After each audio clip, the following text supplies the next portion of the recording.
Assalamualaikum warahmatullahi wabarakatuh. Alhamdulillahi rabbil alamin. Wa bihi nasta'in ala umuri dunya waddin.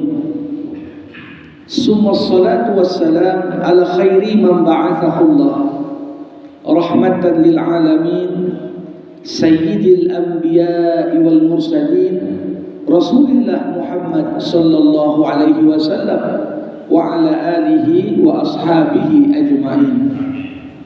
Allahumma 'allimna ma yanfa'una wanfa'na bima 'allamtana wa zidna 'ilma innaka antal 'alimul hakim. Wa ba'd. Bapak-bapak, ibu-ibu, saudara-saudari kaum muslimin dan muslimat jamaah fardu subuh di Masjid Al-Ihsan yang dirahmati Allah Subhanahu wa taala. Bersyukur kita kepada Allah atas segala karunia-Nya. Salawat berangkaikan salam kita hadiahkan kepada Rasulullah. Allahumma salli wa sallim wa barik alaihi. Jamaah rahimakumullah. Salah satu bentuk karunia Allah untuk kita semua, Allah jadikan beberapa tempat dan beberapa waktu punya keistimewaan dibandingkan yang lain. Ketika Allah melebihkan keutamaan suatu tempat, maka tujuannya Allah menyuruh kita untuk memakmurkan tempat itu. Walaupun kadang-kadang kita berkorban biaya, waktu, tenaga. Ketika Nabi katakan, la tushaddur rihal illa ila salasi masajid. Tidak ada tempat yang layak untuk dituju kita melakukan perjalanan melebihi keutamaan 3 tempat, kata Rasulullah. Masjidil Haram, Masjid Al-Aqsa, dan masjidku telah Masjid Nabawi. Kenapa Nabi sampai menyuruh begitu? Supaya dengan kita berangkat ke sana, kita merasakan perjalanan spiritual. Terbayang sama kita, napak tilas perjuangan. Bukan hanya Nabi Muhammad, tapi nabi-nabi sebelumnya untuk bisa menegakkan agama itu. Begitu juga Allah lebihkan keutamaan sebahagian waktu, karena Allah tahu yang namanya manusia ini, apalagi umat Nabi Muhammad sallallahu alaihi wasallam, merupakan umat yang paling pendek ajal dan usianya. Walaupun kita paling banyak pengikut Nabi Muhammad dibandingkan nabi-nabi yang lain, tapi relatif usia umat Nabi Muhammad dipendek, sehingga digulirkan dalam hidup kita ini waktu-waktu istimewa yang dengannya janganlah kita menyia-nyiakan momen-momen istimewa itu, karena itu menjadi bagian dari usaha kita memperbanyak bekal yang bisa kita bawa. Ada momen-momen sifatnya apa? Harian. Waktu-waktu sholat itu waktu-waktu istimewa, khususnya di awal waktu sholat. Sehingga ketika Nabi ditanya, apa amal paling baik? As-salatu fi awali waktiha. Kenapa disuruh di awal waktu? Karena ada keutamaan di situ. Sepertiga malam setiap malam. Dikatakan dalam sebuah hadis qudsi, Allah Subhanahu wa taala di sepertiga malam terakhir bertanya kepada para hamba-hambanya, siapa yang mau minta, silakan minta dalam tahajud. Siapa yang mau diampuni, silakan beristighfar saat ini. Ini artinya ada momen istimewa. Dan dalam konteks momen istimewa dalam setahun, kita mengenal Sayyidus Syuhur, bulan penghulu segala bulan. Itulah bulan suci Ramadan. Para hadirin rahimakumullah, bulan suci Ramadan bukan hanya sekedar karena bulan ini bulan kita diwajibkan puasa, bukan hanya sekedar karena bulan ini Allah turunkan Al-Quran pertama kali ke muka bumi untuk disampaikan pada umat manusia. Memang kalau cerita Ramadan, dua keistimewaan yang paling utama. Syahrus Siyam, bulannya puasa. Syahrul Quran, bulannya Al-Quran. Tapi apa cuma dua itu saja? Tidak, kita akan kupas nanti. Ada banyak keutamaan lain yang patut tidak boleh kita abaikan. Apalagi hanya dalam hitungan kira-kira kurang lebih 2 pekan ke depan kita sudah akan mempersamai bulan suci yang mulia ini. Para hadirin, pertama Syahrus Siyam, bulan puasa. Pernahkah kita merenung kenapa Allah Subhanahu wa taala membuat perintah puasa itu dalam sebulan? Mungkin kalau perintah puasa yang 30 hari dibagi dalam 12 bulan, dicicil-cicil saja, mungkin akan jauh lebih ringan sama kita. Tiap bulan mungkin dibuat 3 hari misalnya, atau 2 hari, pasti akan berat. Kenapa puasa itu jadi berat? Pertama, karena sebulan penuh. Artinya setiap hari kita dihadapkan pada perintah puasa tadi. Dan betul-betul sebulan itu bukan hanya mulut dan perut yang puasa, tapi semua anggota tubuh lain pun diminta untuk puasa. Kenapa perintah itu dibuat dalam sebulan? Salah satu hikmah besar, jamaah rahimakumullah, ketakwaan yang dijanjikan Allah untuk orang-orang yang berpuasa itu hanya dapat dicapai kalau puasanya sebulan penuh dalam 1 bulan. Oke lah, kita misalnya 2 hari, tiap bulan kita cicil. Jatuhnya 2 atau 3 hari, anggaplah ada bulan yang 2 hari, ada bulan yang 3 hari, sampai 30 hari. Apakah puasa yang dicicil mungkin persekian hari puasa, besoknya buka lagi, persekian hari puasa lagi, apakah itu mampu mencapai ketakwaan? Jawabannya tidak. Kenapa? Karena takwa itu menuntut adanya perubahan menyeluruh pada diri kita. Dan perubahan itu tidak akan wujud ketika kita melakukan sesuatu itu hanya untuk jangka waktu pendek. Jadi siapapun orang yang mau memperbaiki diri itu perlu untuk melakukan perubahan-perubahan dalam jangka waktu tertentu hingga perubahan itu menjadi bagian dari kebiasaan. Bapak Ibu, mungkin dulu sebelum kita rutin pergi sholat subuh ke masjid, itu harus pasang waker, tak cukup 1. Ada waker depan, ada waker belakang. Nanti kita pesankan lagi, kalau kau bangun duluan, bangunkan aku. Itu pun bisa luput dan terlewat. Tapi apa yang terjadi? Siapa yang memang sungguh-sungguh ingin bangun beberapa menit sebelum subuh dan dia konsisten sholat subuh di masjid, apa yang terjadi? Setelah 21 hari melakukan aktivitas yang sama secara terus-menerus, apa yang terjadi? Hari ke-22 tak ada waker pun langsung bangun sendiri. Kenapa?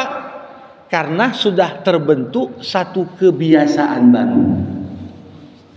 Ini juga hakikat puasa. Orang yang bertakwa itu apa artinya? Orang yang meninggalkan apa yang Allah larang, orang yang mengerjakan apa yang Allah perintahkan. Kalau ngerjainnya sekali-sekali belum bertakwa itu. Kalau meninggalkannya sekali-sekali belum bertakwa itu. Tapi coba bayangkan, bukan hanya sekedar 21 hari, tapi sampai 30 hari. Terbangun di jam tertentu, makan sahur di jam tertentu, aktivitasnya pun terpola di jam-jam tertentu, baru makan lagi buka puasa di jam tertentu. Bahkan kita riset, kita ubah uang, sesuaikan jadwal kehidupan kita. Pagi apa kegiatan, baca Quran, malam begitu juga, tidurnya jam berapa, apa yang kita buat. Inilah bukan sekedar puasa yang membawamu pada ketakwaan.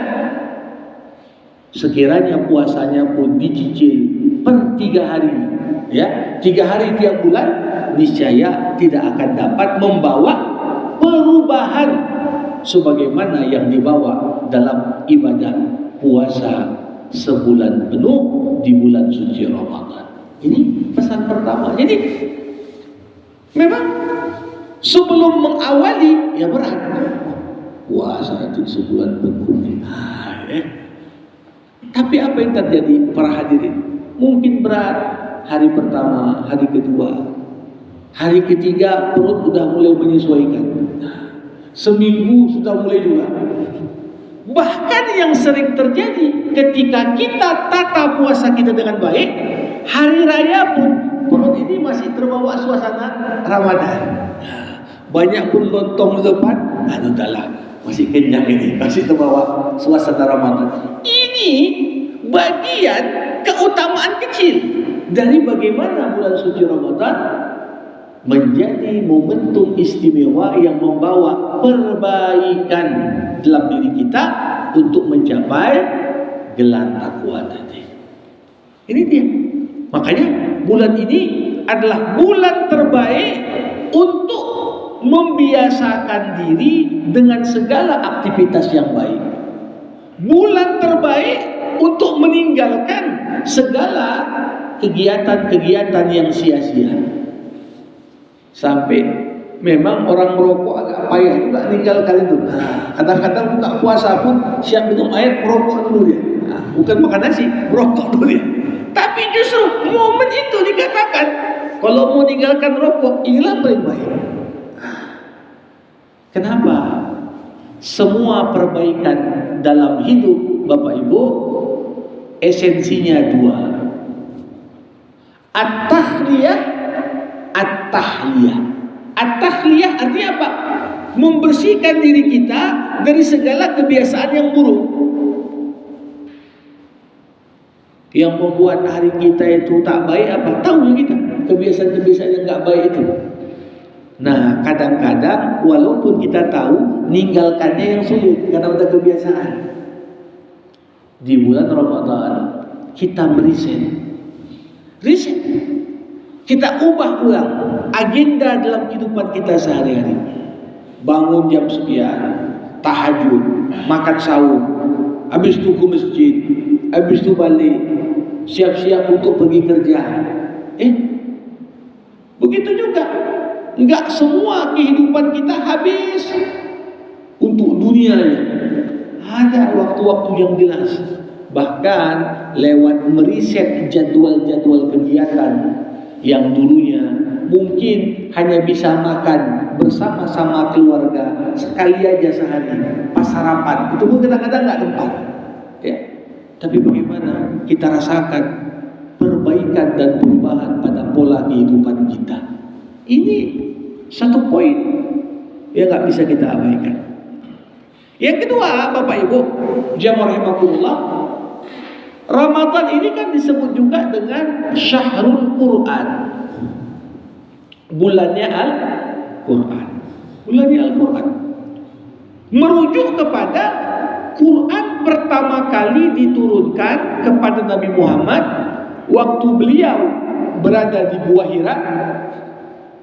Firman Allah, Iqra bismi rabbikal ladzi khalaq, itu turunnya pas di bulan suci Ramadan.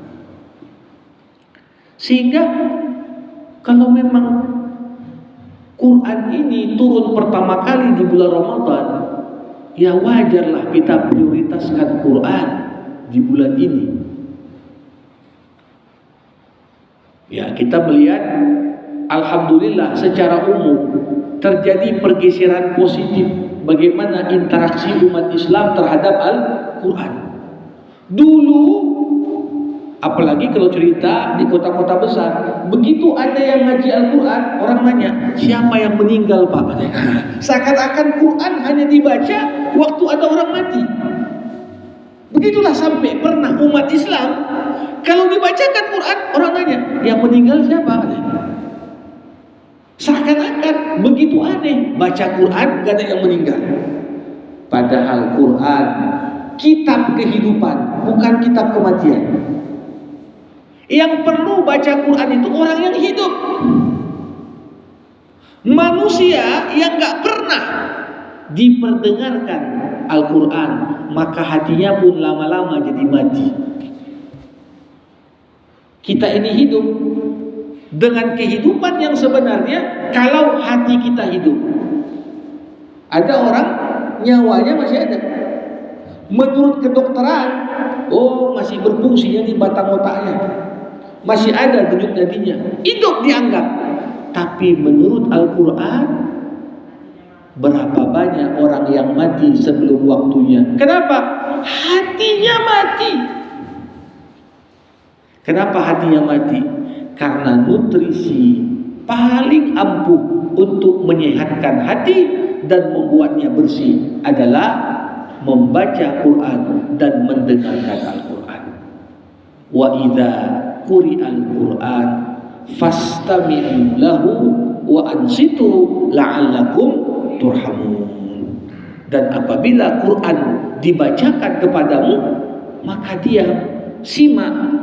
Mudah-mudahan dengan lantunan Al-Quran itu kamu mendapatkan rahmat. Rahmat itulah yang buat hati hidup. Jadi pertama, Quran sebagai syahrus siyam melatih kita supaya kau bisa mengontrol nafsumu. Kau yang atur hidupmu, bukan nafsu yang mengaturmu. Ini kadang-kadang orang ya mengatur hidupnya pun tak bisa dia. Apa ya kali ninggalin itu dia. Belum dicobanya udah dibilang apa ya kali gini dia. Kenapa? Di momen itu nafsunya sudah ngontrol dia. Jangan kau tinggalkan ini, penting kali ini.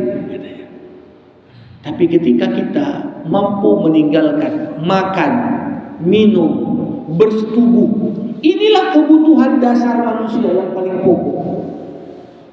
Kalau kebutuhan dasar pun bisa kita tinggalkan, apalagi cuma sekedar meninggalkan keinginan.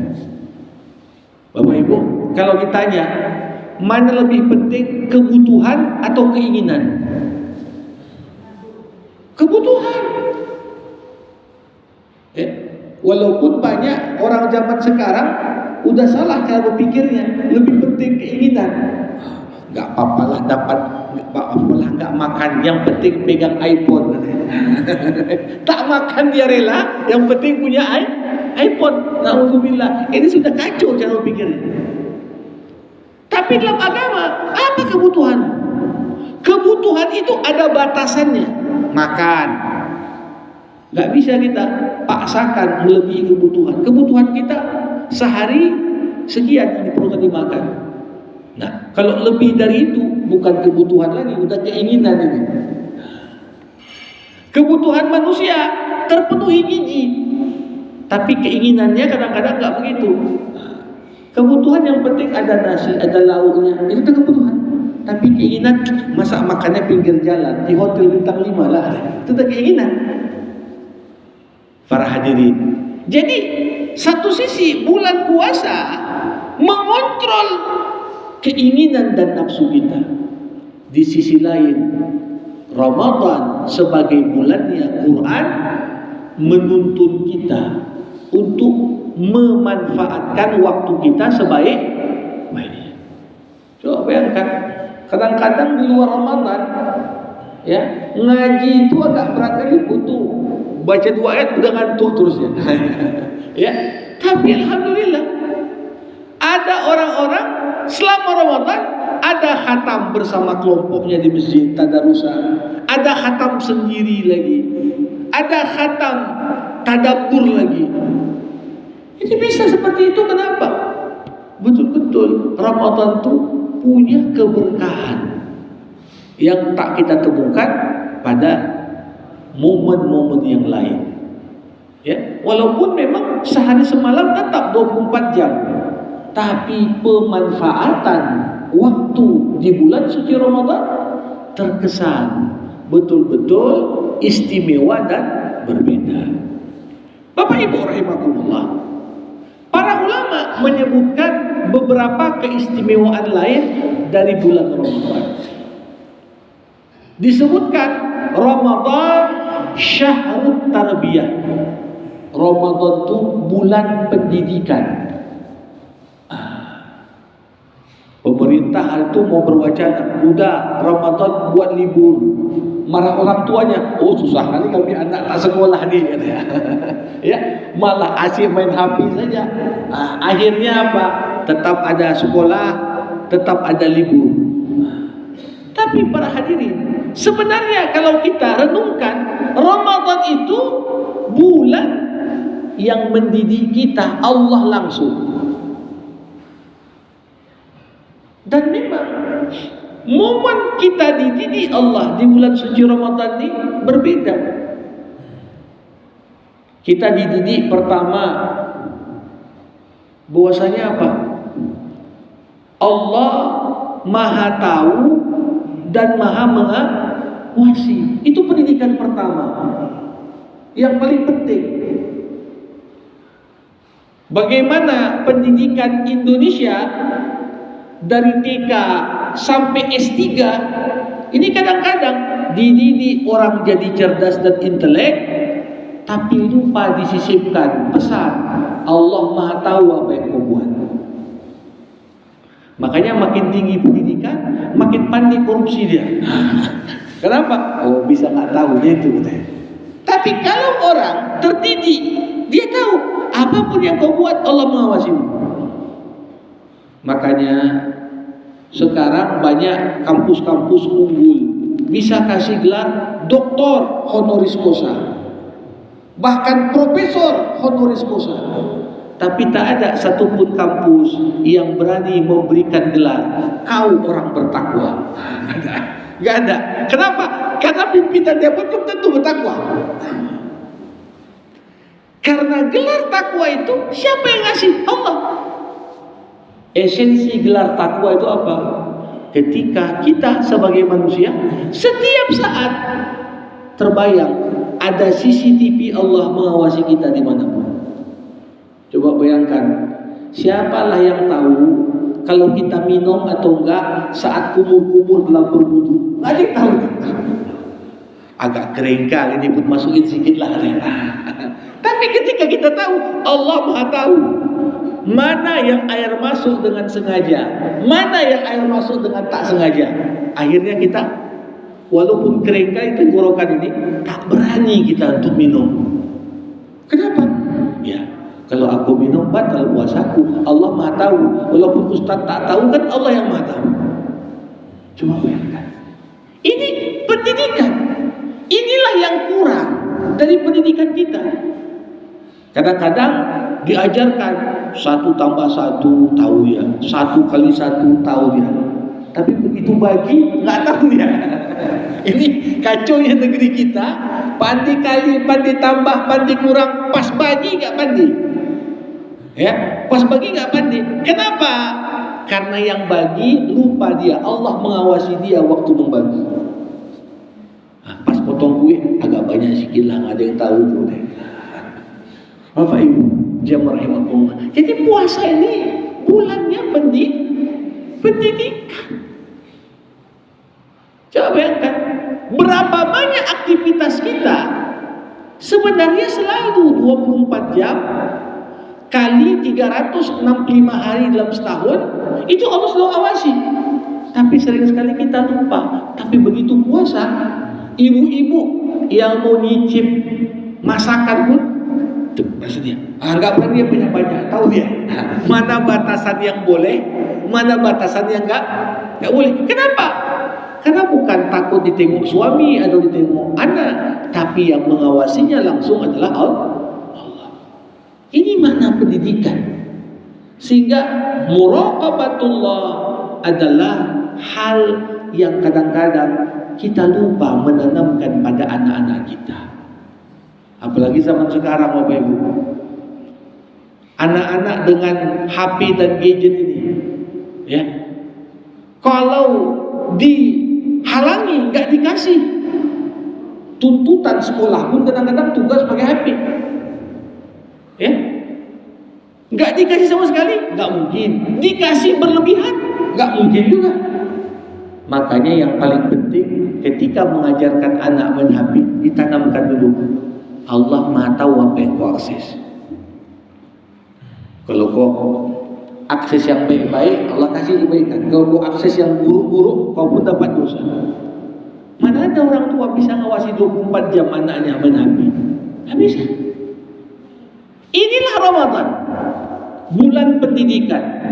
Ketika kita sambil ajarkan pada anak-anak kita, apapun yang kau buat, tak bisa kau luput dari pantauan Allah. Bapak Ibu rahimakumullah. Berikutnya, Ramadan juga disebut Syahrul Usrah. Ramadan ini bulan keluarga. Bulan keluarga. Kenapa Ramadan disebut bulan keluarga? Ya, tantangan keluarga zaman sekarang jauh lebih berat daripada keluarga zaman dulu. Sekarang kadang-kadang antara rumah dengan tempat kerja jauh. Masing-masing ada kegiatan. Untuk dapat kumpul makan bersama saja sulit. Tapi para hadirin, di antara keberkahan Ramadan, kebersamaan dengan keluarga itu kita rasakan lebih banyak interaksi dalam bulan suci Ramadan. Sahurnya sama, buka ialah ada buka bareng mungkin di luar, tapi tetap ada momen bersama. Bahkan Nabi Muhammad SAW memberikan contoh dan keteladanan. Kalau udah masuk 10 malam terakhir Ramadan, Rasulullah bangunkan anak dan istrinya. Untuk apa? Tahajud bareng. Dibangunkan. Waktu Nabi Muhammad i'tikaf, diajaknya keluarganya juga. Jadi ini satu momen yang saya kira istimewa betul, ya. Kita merasakan kehangatan keluarga dan kebersamaan di momen bulan suci Ramadan ini. Ya. Di momen inilah, ya, kita ajarkan anak-anak kita yang mungkin masih belum balik, masih kecil, latihan puasa. Orang tua pun kasih motivasi, kalau puasamu penuh dapat THR nanti. Ini itu semua kalau kita ya iming-imingkan sebagai bagian dari pelatihan untuk anak-anak kita, itu insya Allah masuk dalam keumuman ayat ya ayyuhalladzina amanu qu anfusakum wa ahlikum nar. Peliharalah dirimu wahai orang-orang beriman, keluargamu dari api neraka. Gimana anak bisa langsung balik puasanya penuh kalau enggak dilatih? Sholat saja disuruh dilatih, walaupun belum wajib karena belum balik. 7 tahun suruh anakmu sholat, 10 tahun tak sholat pukul, kata Nabi. Belum balik dia, tapi suruh pukul untuk dia tahu pentingnya menjaga kedisiplinan. Begitu juga puasa. Bahkan dalam beberapa riwayat disebutkan para sahabat, istri-istri sahabat, supaya menyabarkan anak-anak mereka berpuasa, membuat mainan untuk anak-anak bocah-bocah mereka supaya tahan puasa dari kain-kain perca dibuatlah boneka. Ini salah satu dalil bolehnya boneka. Ya, para istri sahabat dulu supaya membuat anak-anak mereka yang masih kecil tahan puasa, dibuatlah mainan. Ini menunjukkan pada kita apa? Bulan keluarga. Ada peran ayah di situ, ada peran ibu di situ, ada peran abang dan kakak untuk adik-adiknya di situ. Sering ingatkan. Bahkan bulan Ramadan inilah nampak fastabiqul khairat dalam lingkup paling kecil. Lingkup paling kecil apa? Keluarga. Suami misalnya udah tengah bulan udah khatam sekali. Istri pun tak mau kalah deh. Saya juga berfastabiqul khairat. Jadi ini satu potret bagaimana Ramadan bukan hanya bulan kebersamaan bagi keluarga, bulan di mana keluarga saling menguatkan, saling berkompetisi, saling mengingatkan untuk terus memperbaiki kualitas dari amal-amal ibadah yang kita kerjakan. Bapak Ibu, rahimakumullah, ada lagi bulan Ramadan ini disebut Syahrul Jud, bulan kedermawanan. Ada orang dermawan sepanjang tahun, memang dia dermawan. Kalau diminta duit, proposal masuk cair. Saking dermawan dia. Rasulullah orang dermawan. Tapi Bapak Ibu, dikatakan dalam sebuah hadis, karena Rasulullah SAW ajwadan nas, Nabi adalah orang paling dermawan. Wa kana ajwada ma yakun fi syahr Ramadan.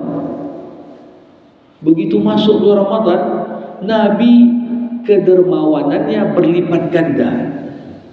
Udah dermawan, begitu masuk Ramadan berlipat ganda. Dan puncak kedermawanan Nabi 10 hari terakhir Ramadan. Jadi coba bayangkan, kadang-kadang ada manusia yang namanya bakhil. Bakhil itu istilah pelit untuk orang. Tapi ada yang lebih parah daripada bakhil, namanya syahih. Syahih itu pelit untuk diri sendiri. Ya, ada duitnya, tapi untuk diri sendiri pun pelit. Kalau orang pelit untuk dirinya, gimana pula sama orang lain? Begitu. Tapi Ramadan mengajarkan kikis rasa pelit untuk dirimu, kikis rasa pelit untuk keluargamu, bahkan kikis rasa pelit untuk orang-orang di sekitarmu. Coba bayangkan, man aftara shaiman falahu mislu ajris shaim. Siapa yang kasih makan berbuka untuk orang puasa, baginya pahala seperti orang puasa. Ya. Makanya luar biasa. Apa yang terjadi? Masjid pun makmur. Minimal tiap malam ada takjil orang buka puasa di masjid. Semua berlomba-lomba. Oke, kami yang biasanya pun agak pelit payah keluar duit, ini mau keluar nih. Nah, ini semua bentuk dari kedermawanan yang mungkin kita laksanakan di bulan suci Ramadan. Bukan hanya itu, Bapak Ibu. Walaupun zakat harta nggak mesti dikeluarkan di bulan Ramadan, tapi tergantung kita mulai hitungnya kapan untuk berputar satu haul. Tapi banyak orang memilih mengeluarkan zakat hartanya selain zakat fitrahnya di bulan Ramadan. Kenapa? Oh, tahu dia, ini bulan banyak sekali keutamaan. Amal-amal sunnah saja seperti wajib pahalanya, apalagi amal yang wajib dilipat gandakan balasannya. Maka yang terjadi apa? Walaupun ekonomi lesu, masuk bulan Ramadan menggeliat itu. Pasar-pasar nampak lagi, ya, artinya aktivitas ekonomi, ya. Bahkan ini kalau kita lihat keberkahan Ramadan itu terasa. Non Muslim pun nunggu dia kapan jualan takjil orang ini. Saking senangnya dia dengan momentum itu. Maka dari itu, Bapak Ibu, Jadi Ramadan bukan ansih kita cerita puasa, Quran, ada aspek keluarga, ada aspek kedermawanan, ada aspek pendidikan. Dan bagian terakhir, Ramadan disebut para ulama syahrun najah, bulan kesuksesan. Jadi Ramadan ini momen-momen bersejarah paling banyak tercipta untuk umat Islam justru di bulan Ramadan. Nabi Muhammad bersama sahabat, perang pertama dalam Islam apa? Perang Badar. Menang orang Islam di situ walaupun jumlahnya sedikit. Kapan? Bulan Ramadan. 17 Ramadan, itu perang Badar. Kemudian Nabi Muhammad bersama 100.000 sahabat membebaskan kota Mekah. Mekah yang dulu jadi pusat kemusyrikan dibebaskan oleh umat Islam, dikuasai oleh orang Islam. Kapan? Bulan Ramadan, tanggal 10. Perang-perang lain dalam sejarah Islam itu banyak terjadi di bulan Ramadan. Salahuddin mengalahkan tentara Salib, masuk lagi menguasai Al-Quds, Yerusalem, bulan Ramadan. Bahkan umat Muslim Indonesia bergembira merayakan kemerdekaannya 17 Agustus 1945 bertepatan dengan hari Jumat tanggal 9 Ramadan. 9 Ramadan. Karena kita hanya kadang-kadang memperingati kemerdekaan itu pas Agustusan saja. Sebenarnya Ramadanan pun hut kemerdekaan juga itu. Ini nikmat luar biasa yang kadang-kadang kita tidak tahu. Prestasi hebat di bulan Ramadan. Nah, maka dari itu anak-anak kita perlu kita sadarkan. Ya, mungkin yang baru pertama puasa dia bertanya macam lagu Bimbu, untuk apalah berlapar-lapar puasa? Lapar nih, capek, gak enak kali badan. Tidak. Begitulah, tak terbayangkan ada prestasi dalam hidup, capaian besar dalam hidup, kecuali harus modal terpenting untuk sukses, sabar. Dan tidak ada ibadah yang melatih kesabaran lebih utama dibandingkan puasa. Makin besar kesabaran kita, makin siap kita untuk sukses. Makin pendek kesabaran kita, makin jauh sukses itu dari kita. Inilah yang perlu kita sampaikan.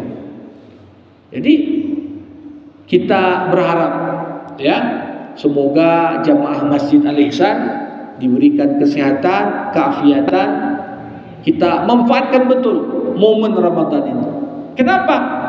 Karena belum tentu momen yang sama terus berulang di tahun-tahun yang akan datang. Kalau kita lihat kanan kiri, ada yang mungkin dulu buka puasa sama kita di masjid ini tahun lalu, sekarang mau masuk Ramadan udah nggak ada lagi dia, sudah kembali kepada Sang Khalik. Ini menunjukkan wailun liman laqiya Ramadan falam yughfarlah. Rasulullah berkata, celaka orang yang dikasih kesempatan jumpa dengan Ramadan, tapi di akhir Ramadan dia tidak diampuni dosa-dosanya. Nauzubillah. Ini yang harus kita hindarkan sehingga kita betul-betul dapat memanfaatkan waktu yang istimewa ini. Sebelum saya tutup dengan doa, saya persilahkan kalau ada Bapak Ibu mau bertanya untuk mengajukan pertanyaannya. Dipersilahkan. Silakan. Waalaikumsalam. Dalam menyambut Ramadan banyak fadilah, banyak kebaikan-kebaikan yang akan kita raihkan. Iya. Banyak peristiwa besar Ramadan itu banyak. Tapi di satu sisi di bulan Ramadan juga terjadi perang-perang besar, perang Badar, penghancuran musyrik di Mekah. Iya. Bagaimana ini menginterpretasikan? Satu sisi kita harus kondisi Ramadan itu bagaimana kesahaduannya kan tinggi kita. Tapi di satu sisi ada perang besar dan Dikomandi oleh satu, mungkin ada Rasulullah dan sahabat. Nah, bagaimana ini menafsirkan Ustaz? Ya. Para hadirin, Rasulullah pernah berkata setelah pulang dari perang Badar, kita baru pulang dari perang kecil, kita akan menghadapi perang besar. Sahabat bertanya, perang apa lagi? Itulah perang melawan hawa nafsu, puasa. Jadi puasa sendiri esensinya adalah perang, cuma nggak pakai pedang, nggak pakai pistol, nggak pakai meriam. Kita melawan musuh paling berat. Apa? Diri kita sendiri dengan nafsunya, kepentingannya, ya, keinginannya, itu yang kita lawan. Supaya apa? Hidup kita ini tertata, ikut aturan Allah, bukan ikut apa kepingin diri kita masing-masing. Jadi, apakah dengan adanya perang, kesakralan Ramadan itu jadi tercoreng? Tentunya tidak. Saya selalu katakan Bapak Ibu, orang yang tak mampu melawan dirinya, gimana bisa melawan orang lain? Ya, tantangan kita sekarang lah. Rakyat Indonesia mau lawan oligarki. Gimana kita mau oligarki? Begitu pejabat disogok segepot duit, enak bapak. Kalau belum mampu melawan sogokan, belum mampu melawan, ya hal-hal yang membuat kita senang untuk diri sendiri, tapi menghancurkan bangsa, omong kosong tuh lawan oligarki. Puasa di sini artinya apa? Kau tahan kepentingan duniamu. Ya, nah, banyak juga sekarang orang depan udah nggak usah, ya depannya macam nggak mau, tapi di belakang layar main. Ini sebenarnya tanda bahwasanya puasanya belum betul. Kalau orang sudah betul puasanya, bukan hanya nggak makan makanan, tapi juga nggak makan yang haram. Nggak terima sogok dari kanan kiri depan bawah. Ya, ini makanya dikatakan tadi kesakralan Ramadan ini justru harus dibuktikan dengan apa? Memang kalau mau orang melawan musuh yang sebenarnya, lawan dulu musuh dalam diri kita. Itulah kepentingan dan nafsu tadi. Nah, kita kan sekarang habis berantuk sesama kita aja. Dibuatlah pagar laut. Ya, dibuat pagar laut. Protes orang. Oh, nanti dibayar bagian orang. Enggak, ini pagarnya kami yang buat nih. Ini kenapa? Udah dapat amplop semua. Artinya dia belum selesai dengan kepentingan dirinya. Gimana mau bersatu lawan musuh di luar? Nah, jadi itu yang perlu untuk direnungkan sebenarnya. Bukan kesakralan Ramadan, bulan suci. Dan bagian dari bentuk kesucian melenyapkan kemungkaran. Esensinya itu. Suci itu kapan? Kalau kemungkaran nggak kita biarkan merajalela. Kalau kebatilan itu kita hantam bersama-sama. Itu deh. Ini jangan artinya kita pahami, udahlah kalau udah puasa tidur aja lah. Apalagi dikampanyekan tidur orang puasa ibadah. Siap subuh sampai maghrib tidur aja dia. Ibadah di Ustaz ya. Ibadah kapan? Kalau diniatkan untuk kuat ibadah di malam hari. Nah, jangan pula tidurnya 16 jam. Itu di siang hari tidur 16 jam, malamnya tak tidur ya. Nah, ini yang harus kita pahami. Nah, jadi saya kira itu teman-teman saya. Baik, Bapak Ibu, kalau tidak ada lagi, mari sama kita tutup majelis ilmu kita dengan doa. Alhamdulillahirabbil alamin. Wassalatu wassalamu ala asyrafil anbiya'i wal mursalin wa ala alihi wa sahbihi ajma'in. Allahumma 'allimna ma yanfa'una wanfa'na bima 'allamtana wa zidna ilma. Innaka antal alimul hakim. Rabbana taqabbal minna innaka antas samiul alim wa tub alaina innaka antat tawwabur rahim. Allahumma khtim lana bi husnil khatimah wa la takhtim alaina illa bi husnil khatimah. Rabbana zalamna anfusana wa in lam taghfir lana wa tarhamna lanakunanna minal khasirin. Rabbana atina fid dunya hasanah wa fil akhirati hasanah wa qina adzabannar wa sallallahu ala sayyidina Muhammad wa ala alihi wa sahbihi ajma'in walhamdulillahi rabbil alamin. Terima kasih. Mohon maaf atas segala kekurangan. Wassalamualaikum warahmatullahi wabarakatuh.